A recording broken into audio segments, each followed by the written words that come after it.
Volvemos a 7 días, estamos en este momento en el despacho de la magistrada presidenta de la Sala Constitucional, doña Ana Virginia Calzada, con quien vamos a conversar algunos minutos acerca del voto que dio la Sala hace unos días con respecto al caso de Cruzitas.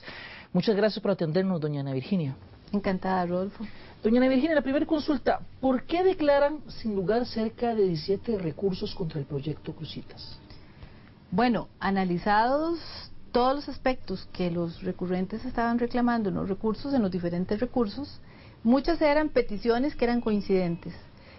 Una vez ubicada la prueba dentro del expediente, pues llegamos a la conclusión que lo que ellos estaban solicitando no era lo que las pruebas nos estaban diciendo a nosotros que iba a ocurrir en el proyecto Cruzitas. Repasemos, ellos decían, entre otras cosas, los recurrentes, que podía haber un grave daño al recurso hídrico, en peligro al almendro amarillo, el árbol, también peligro para la lapa verde.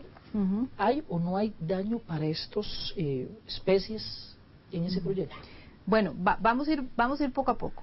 En cuanto a la lapa verde, los informes que nosotros tenemos dentro del expediente es que la lapa verde no anida ahí, sino que eso es un paso de la lapa verde. No anida en el punto en el centro de Cruzitas, donde va a ser el proyecto. O sea, sí anida en el almendro amarillo, pero no anida, en ese sitio. Exactamente, anida en el almendro amarillo, pero no ahí, en Cruzitas. Según ellos, el lugar de anidación está en el refugio Maquenque. ¿Según quiénes? ¿Expertos? Los expertos en lapa verde. O sea, en el proyecto Cruzitas, ahí no se da anidación. Incluso nosotros hicimos una inspección y en ese momento nosotros no vimos ninguna anidación de lapa verde. 2 supuestos nidos que nos dijeron que habían, resultaron que no eran nidos de lapa verde. Eso en cuanto a la lapa verde. En cuanto al recurso hídrico, del dictamen que hay ahí, que fue visto por Setena y por los expertos de Senara, se dice que no hay afectación al recurso hídrico. A mí me parece que hay 2 razones muy importantes. Las aguas subterráneas que hay en ese lugar no son potables. Hay 2 acuíferos, el superior y el inferior, y esos 2 no tienen agua potable. Entonces ahí nos estaría afectando el recurso hídrico. Además, algo importante, la empresa trabaja únicamente necesita el agua. Si una de las condiciones o uno de los alegatos que hacían los recurrentes era que qué pasaba si había cambio climático, y a mí eso era una de las cosas que también más me preocupaba. Sin embargo, ellos no pueden trabajar si no hay agua. Entonces el proyecto tiene que cerrarse si se produce un cambio climático en la zona. ¿El daño al almendro amarillo? En el daño del almendro amarillo, lo que nosotros detectamos era que el porcentaje de árboles cortados en relación al proyecto no era lo suficientemente grande como para producir un daño ambiental. Tenemos que recordar varias cosas de ahí. Uno, eso es una zona que no es bosque primario, sino que es bosque intervenido. Y segundo, que eso era una zona ganadera. Nosotros vimos los mapas aéreos y ya habían zonas que habían sido deforestadas mucho tiempo antes. Más bien, con la salida del proyecto, el bosque va a quedar totalmente reforestado y de acuerdo a los compromisos que la empresa está haciendo, esa zona va a quedar con más árboles que los que había anteriormente el proyecto. Había un voto del 2008 en donde ustedes hablaban de protección al almendro amarillo, de que no se podía cortar almendro amarillo. ¿Se mantiene esa protección? ¿Choca con esta decisión? No, no choca con la decisión, porque en ese caso nosotros estábamos resolviendo un caso concreto, como lo estamos resolviendo ahora. Yo he estado escuchando algunas cosas de la proyección que le dan esta sentencia, y eso... O sea, no aplicaba para todos los almendros amarillos de todo el país. No, aplica, es que cada región, cada cosa tiene su propio análisis. Entonces, ¿qué es lo que pasa? En aquel momento, en la zona donde se presentó el recurso, dijimos ahí no se puede cortar.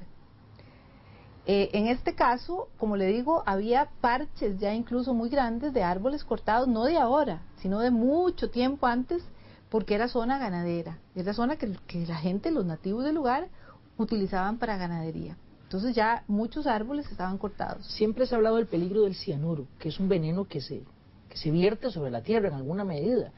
¿Eso cómo se valoró? ¿Qué dijeron los técnicos?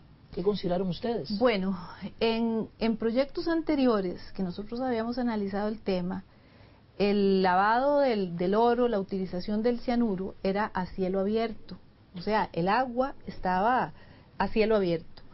En esta tecnología que se nos presenta, eso está cerrado, o sea, no hay un contacto del cianuro directamente con el medio ambiente en ese momento.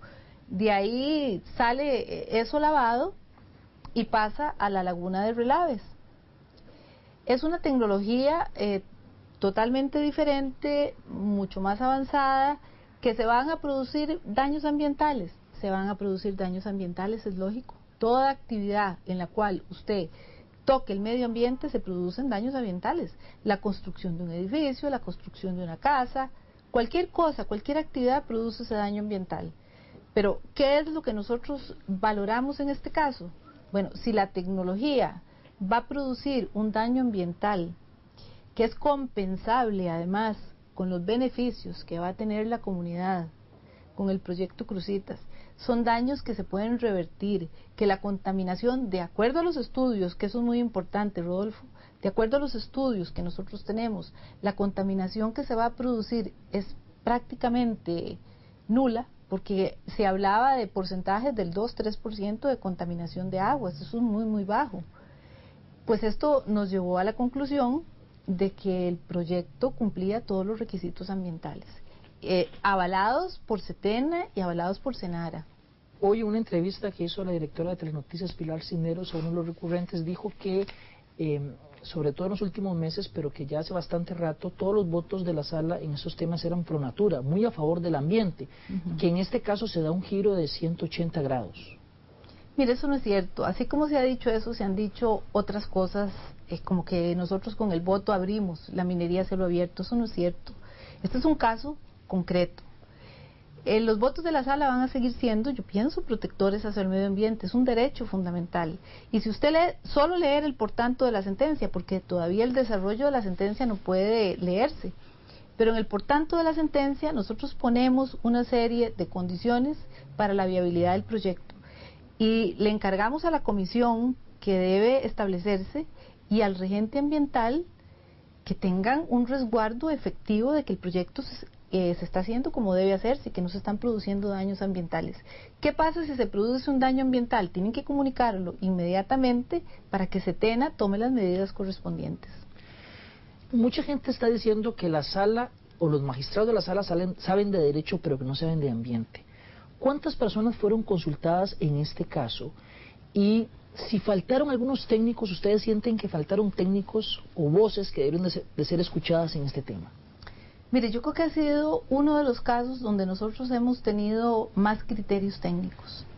En la vista, ellos trajeron sus expertos, los de tanto de la empresa como SETENA vinieron y dieron sus conclusiones técnicas.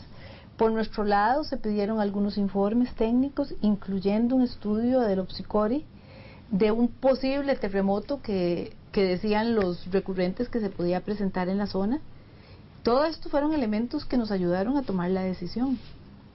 En términos generales, como ustedes ven el panorama, Cruzitas no representa una amenaza para el ambiente, según lo que se les planteó en todas las vistas, visitas, audiencias, estudios. Mire, yo no podría tener una afirmación tan radical en el sentido de que no tiene ninguna ambientación, ningún daño al ambiente. Pero sí le puedo decir que está dentro de los márgenes razonables para aceptar un proyecto en este momento. Que se produzca una variable en el ambiente, va a haber una variable en el ambiente. Que como le decía anteriormente, cada situación produce un daño ambiental. La cosa es que eso se pueda revertir. Y me parece que con las condiciones que dieron en el proyecto, en este momento es viable. Hay un desarrollo que uno puede sentir que es un desarrollo sostenible humano, tanto con el proyecto como con la comunidad. Esto ha dado una serie de reacciones, ha dado pie a una serie de reacciones, sobre todo en redes sociales, en donde casi que en el mejor de los escenarios califican a la sala como oficialista, como que está llena de tintes políticos. ¿Qué se les respondería a esas afirmaciones que se hacen? Mire, yo ni siquiera sinceramente perdería el tiempo en responder esas afirmaciones. Simplemente le digo que eso no es así. Uno vota a conciencia, uno vota de acuerdo a las pruebas que tiene en el expediente. Lamentablemente, y le pasa a todos los jueces de la República, cuando uno da una resolución, hay un grupo de gente que no le gustan las resoluciones que uno da. Pero bueno, eso es parte del ser juez. Doña Ana Virginia, muchísimas gracias por este rato que nos dedicó para hablar de este tema. Encantada, Rodolfo.